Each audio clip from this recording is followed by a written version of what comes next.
Zabudnite na krvavé kúpele a hororové legendy. Skutočná záhada Alžbety Báthoriovej nezačína jej životom, ale dňom, kedy zmizla z povrchu zeme.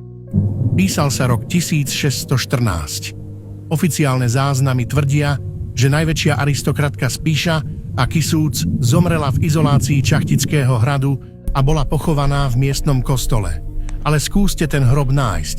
Neexistuje. Hovorí sa, že po zúrivých protestoch miestnych jej rakvu v noci tajne vykopali a previezli na rodové majetky do Exédu. No moderná technika rozpráva iný príbeh.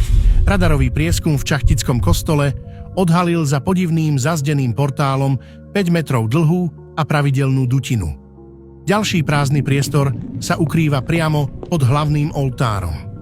Čaká tam Alžbeta v tajnej, neodhalenej krypte na svoju pomstu dejinám, alebo si svoje telo vzala do hrobu, ktorý by mal ostať navždy stratený.